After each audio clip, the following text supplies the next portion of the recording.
Hello, everybody. Today we're going to be talking about the policy and practical implications of theories. What I'm going to do in the beginning is going to evaluate at least two of the theories about why they cannot explain adequately the flow of migration. Regarding the push-pull theory, it doesn't explain the situations of some people, but it doesn't form a rule as to why people migrate.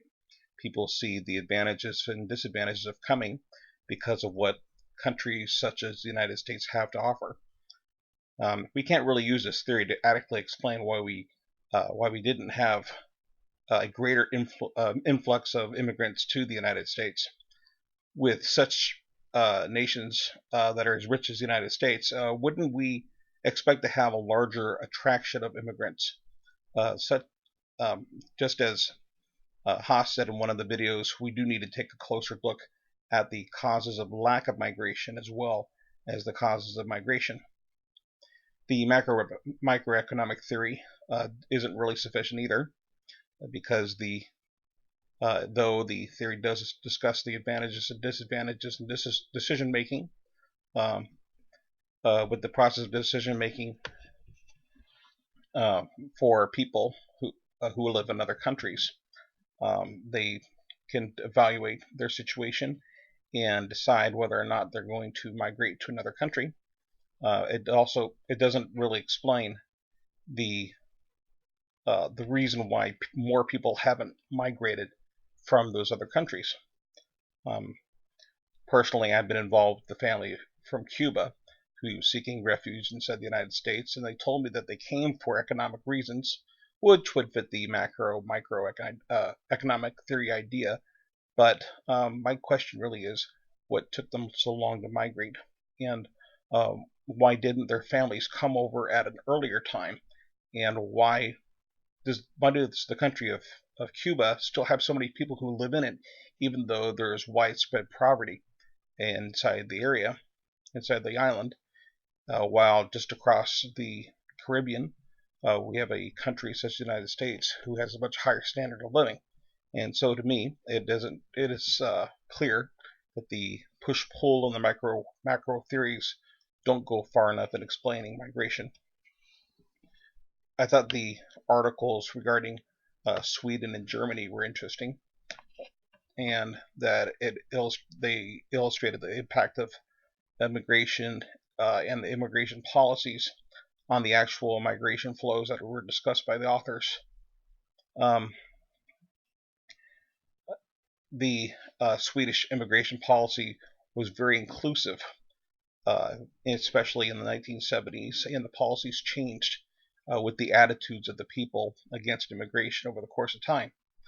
Marginalized inequality formed despite the attempts to limit it, and there was a general decline in asylum seekers by the 1990s, and a lot of that had to do with the economic problems that were being experienced by migrants at that point, and also by the general economy in that country as well.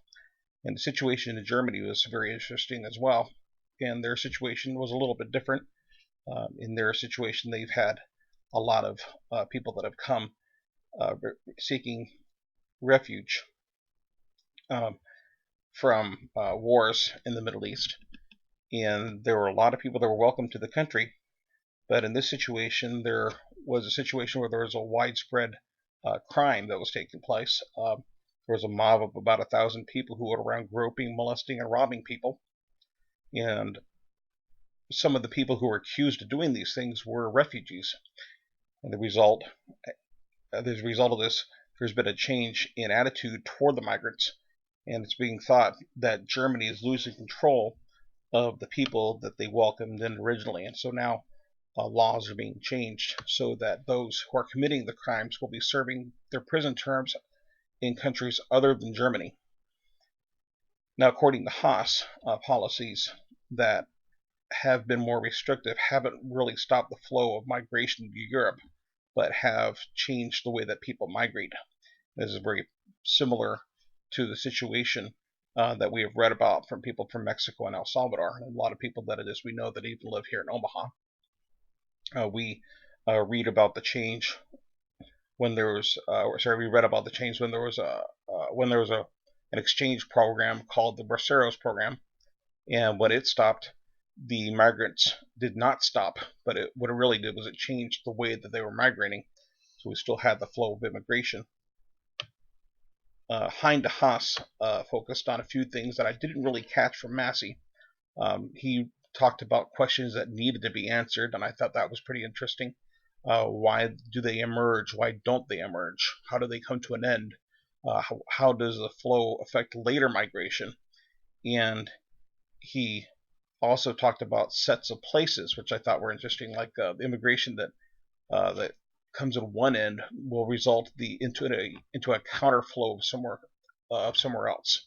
So immigration will be coming at one part of the country or one area of the world, but that area, even though they're receiving a lot of people, another area is losing a lot of people. I thought that was an interesting concept to talk about. Most migration is concentrated in corridors, and not very many corridors either, only a few of them.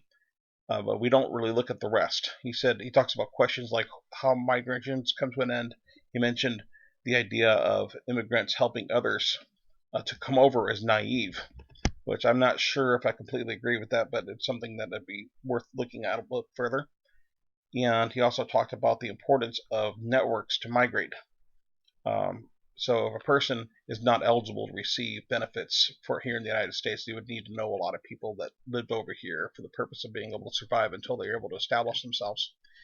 And also there's an increase in equality for those who have remittances, perhaps who have access to the remittances versus those who don't. So for example, we have a group of people who send money back over to Mexico or somewhere else, and the people that receive that money end up getting a lot more money and live a lot better than those people who do not receive the money.